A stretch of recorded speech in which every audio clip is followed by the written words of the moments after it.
That smooth, soothing jazz in the background is exactly what the doctor ordered, especially on a day like today. Guys, I am super excited. I am officially on remission. 5 years down the line, we are on remission. It's your girl, Sal's Comfort, and welcome to my YouTube channel, How to with Sal's Comfort. Before we start, have you subscribed? Have you? So make sure you like, share, and subscribe to my channel so that you do not miss out on future videos like this one. Okay?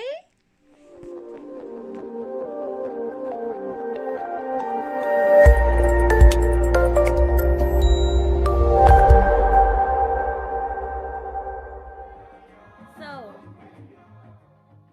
I. Whew, it's been 5 long years. It's been 5 long years.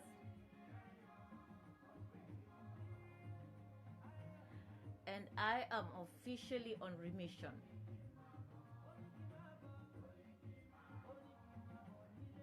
Ooh.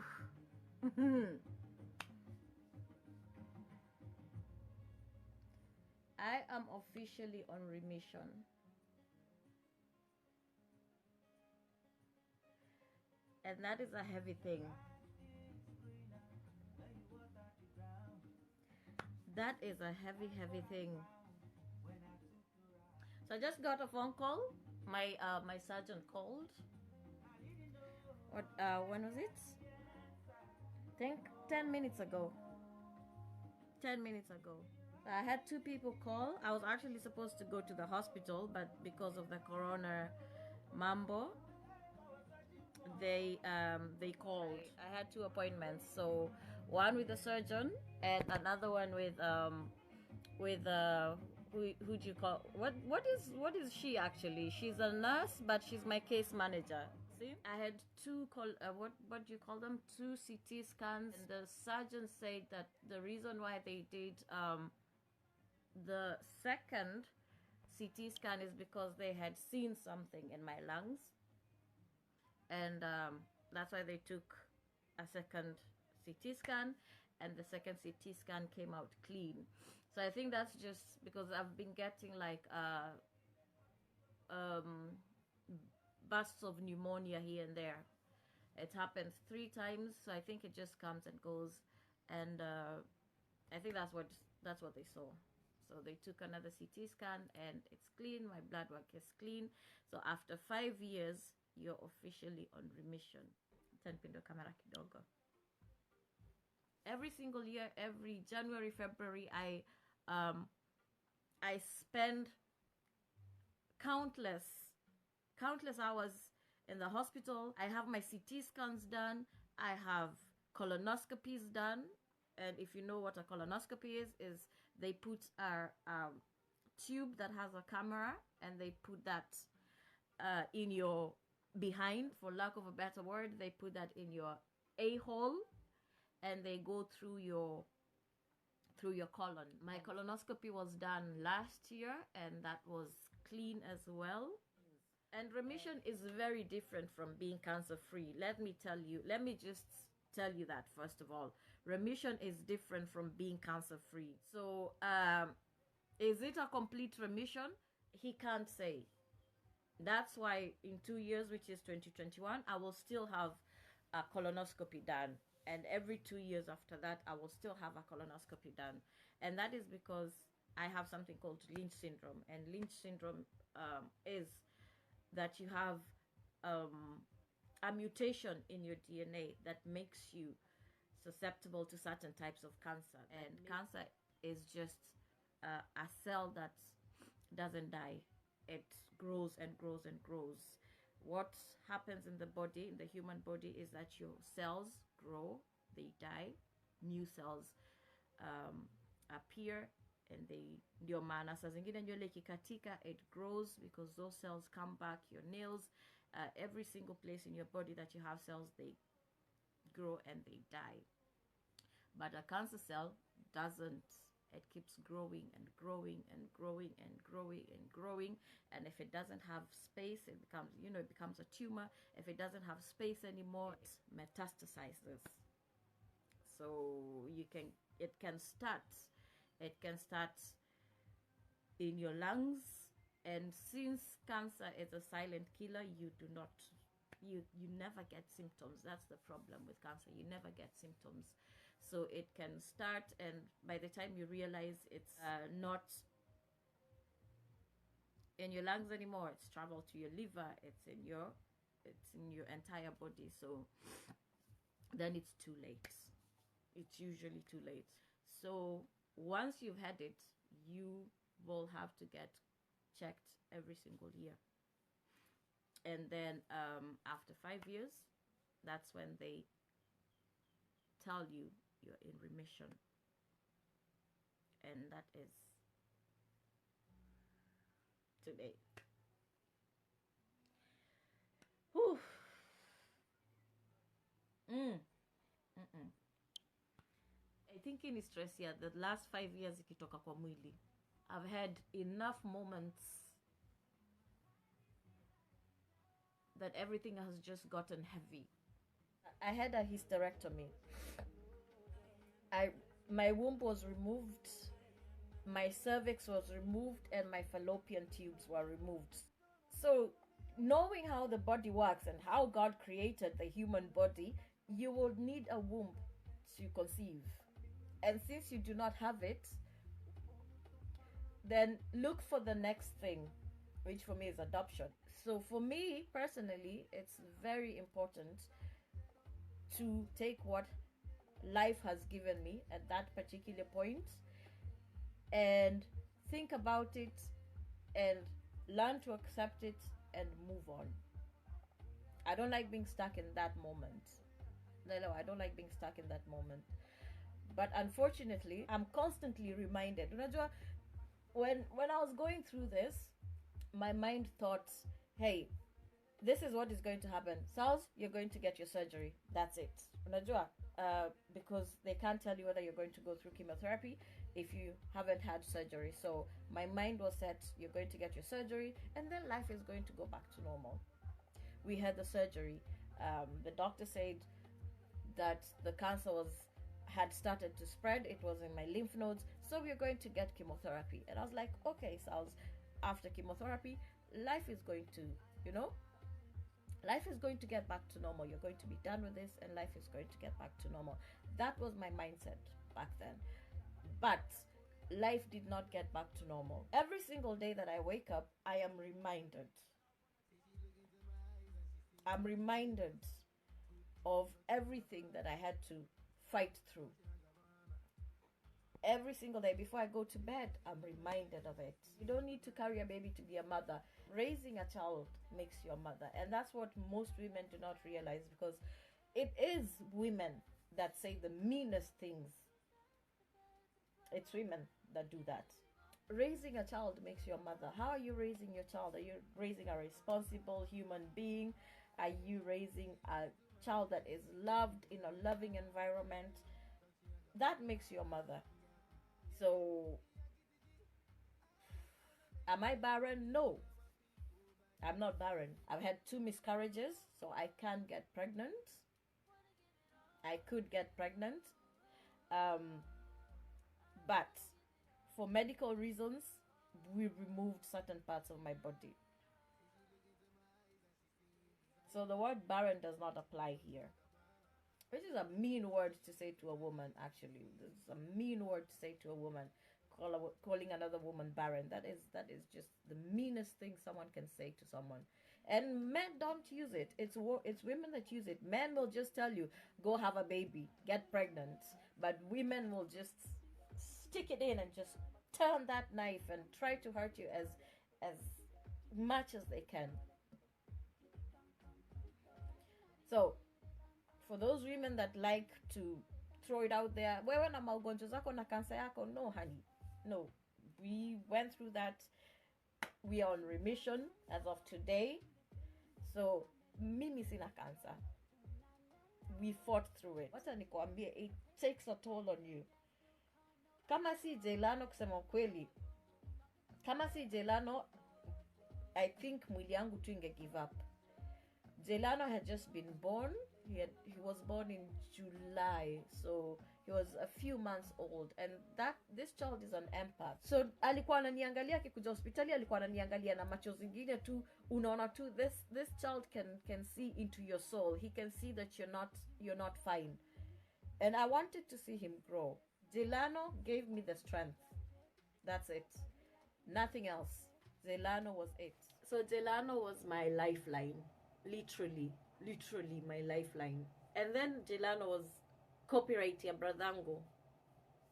And my mom will tell you that my brother and I, we've had this amazing bond ever since we were young. We've been tight, and I've always been protective of my brother, almost like a mother. We've always been together. We've always lived near each other. Hata akiwa Rotterdam, which is 2 hours away, kila weekend alikuwa huku ama nilikuwa huko. If you don't know my brother, the time that I was going through chemotherapy, he was jobless. He's worked ever since he was 16. He's been working, and during that time that I was sick, he didn't have a job, and it was so hard to see him looking almost hopeless.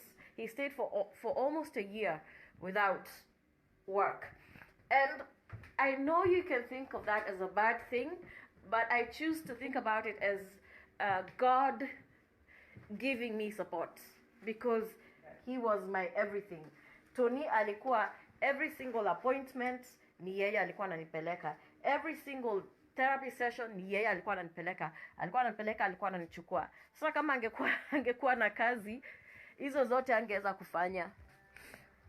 As much as I'm not blogging, I am writing my thoughts down and everything. One thing that I write a lot. One thing that I wrote here is, life is a series of thousands of tiny miracles. Notice them. And around that time, those tiny miracles were happening. Those tiny miracles were happening. And at first it was hard to notice them. I'm like, unajua, it hurts that your brother is not working. It hurts you, and you see him struggling, and you're like, there's no way I can help you. Financially, there's no way I can help you. The minute my mom landed, which was in June, and she was able to take me to my appointments, the minute that happened, my brother got a job. The minute it happened, bro alipata kazi. Like hivyo tu. Kazi yako kuwa natarajia, he applied and hired immediately. Mungu tu alim bless for me. Because without him,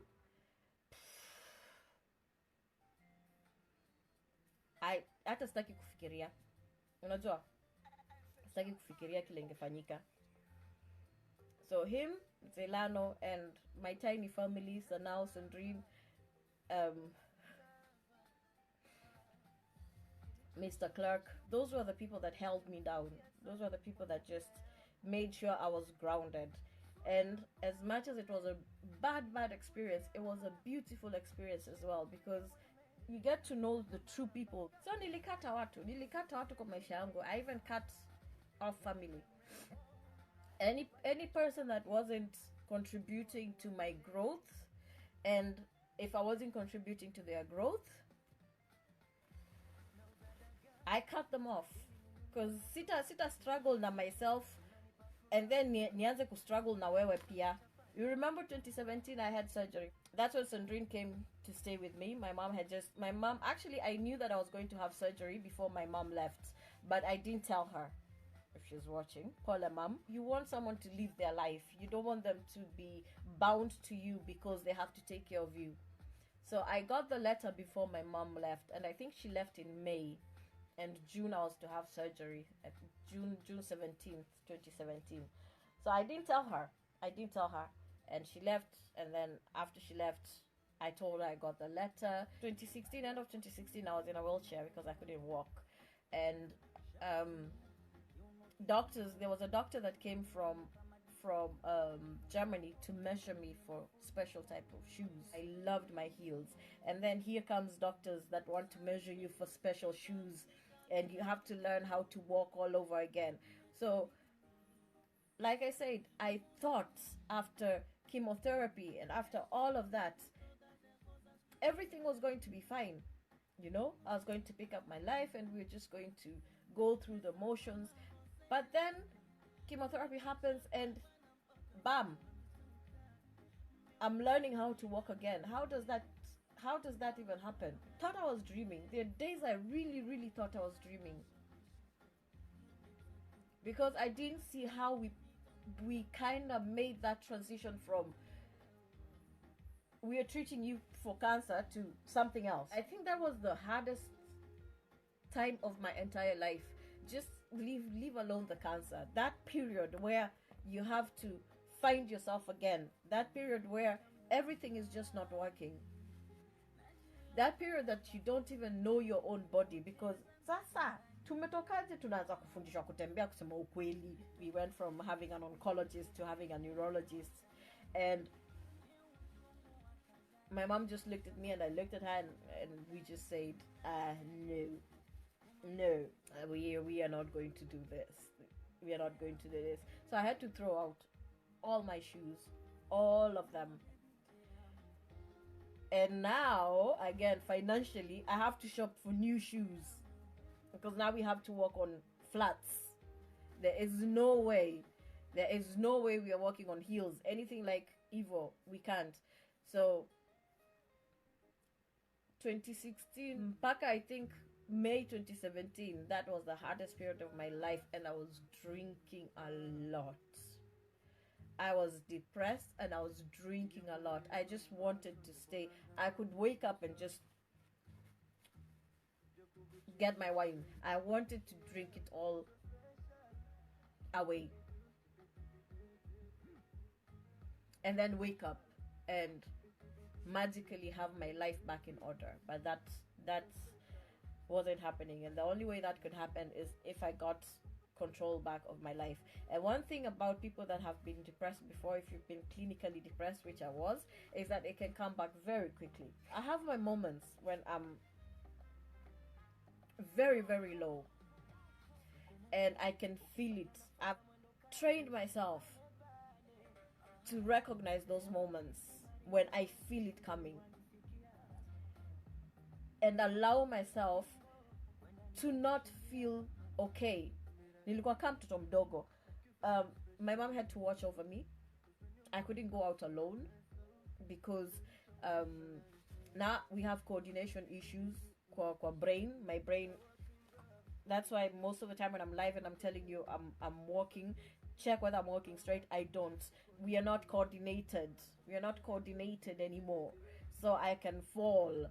I have to think about walking. That was something new. That day that I decided that it's done. We are not going to marinate in this emptiness. I woke up, I dressed, and I told my mom I was going to walk, and automatically, she thought I was going to get myself something to drink, and she wanted to tag along, and I said, no, mom, it's fine. I got this. So poof, I went, and the first 15 minutes of me walking every single day, the first 15 minutes of me walking, I go through hell. And then after 15 minutes, my legs become numb, and then I have no feeling anymore. So I walked, and that was something new. I didn't know that then. I didn't know that. I just knew that I was going to experience pain. But after 15 minutes, my legs became very numb. I could still feel the pain, but they were numb from around just above my knee downwards. And I just kept walking, and I kept walking, and I kept walking. And my mom called me. She's like, "You fine?" I was like, "Yes, I'm fine." And I kept walking, and I kept walking. 2 hours later, I had this epiphany, and I was like, you need to take control of your life because you're losing it, and do not allow yourself to lose it. I will forever appreciate having a friend like Sandrine, because Sandrine's life kind of ceased to exist, and for many years now, because through the first phase she was there, and now through along with Sanao, and then through the second phase and Mr. Clark, they've been the constant. They've been the people that have seen my worsts and the tantrums and everything, and they're still there. Because sometimes I'm not as positive. Sometimes it becomes a bit too much, and I just want it to kind of end. It's very, very important to allow yourself to not be okay. It's very important. So when you have moments that you're not feeling okay, take them. Embrace them. Work on why you're not feeling okay. Do not try to push it under the rug. I prefer to just walk around with a broken leg than walking around with whatever it is that I'm walking around now with. Because you do not see this pain. For me to get out of bed every single day, need process. I have to consciously think about it, because the connection between my brain and my legs is not there. Chemotherapy killed all my peripheral nerves. So from my knee, above my knee, downward to the tip of my toe. I have the nerves that control feeling, that control pain, are dead. I can get to experience all those types of pains at once. Sometimes it can feel like my legs are burning. Sometimes I can feel like someone just dropped a house on my leg. That's why when I'm cooking and I'm live, you ask or tell me, hey, it's winter, go wear shoes or go wear socks. I can't, because they hurt. Wearing a pair of socks, that hurts. Wearing clothes, that hurts. This blanket, it hurts. But now we've learned to deal with it. I can feel it, I can feel the pain, but it's become so much a part of me that it doesn't bother me anymore. We live with it. We know it's there. The pain is there. It's constantly there. I don't have 1 second where I'm pain free, which is a new experience. So the medicines that I take are for pain. Only that. Pain. Because when I wake up, I'm in pain. Right now, I'm in pain. When I go to bed, I'm in pain every single moment, 24/7, 365, from 2016 it was until now. Pain. My mind has gotten used to that pain, so I don't see it as something foreign. It's not alien anymore. It's not something that I have. My body has adapted, and that's the strength of the human body. I had not prepared myself mentally for it, and I think that's why it took so long for me to be okay with it, for me to accept it, because I wanted so much to go back to life yangu before. But now we have a new path. The trick is to learn how to walk it and to ask for strength from God to walk it. There are certain things I read online and I try to just imagine what that person went through, and I don't want to put myself in that situation, because I did not go through the things that led to that person being in that situation. So never compare. Never compare. Just take your tribulations and carry them with stride. You know, take your tribulations and just ask God to be next to you, to stand next to you, so that He can lend you a hand.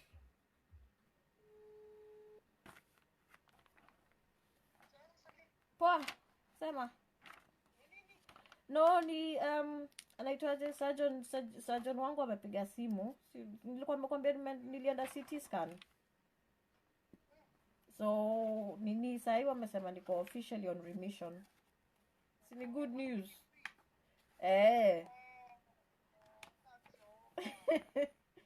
Ni good. Nimeshtuka mpaka sasa nimeenda kwara nikapata hakuna kitu. Nimeenda kwara ukapata hakuna kitu. Sasa Ruth ananiambia ni haki ati nalia niko kwa nini? Niko on live na you are daughter. Mimi inaendelea. Hapana, ni good news. Lakini sasa hivi amekuita. Wamepiga leo At least akaleta hiyo good news. Nilikuwa supposed kwenda hospitali but kuna corona hawakubalishi watu kwenda hospitali. So wao ndio wamepiga. Akasema hakuna cells yoyote ya cancer sasa. Wamesema sasa niko clean kabisa. Niambie Yehova nini? Sema tu asante. Hata sijui hiyo asante hata itoshi. Sawa, endelea basi. Sawa. As of Sahi, as it stands, we are on remission. We are on remission.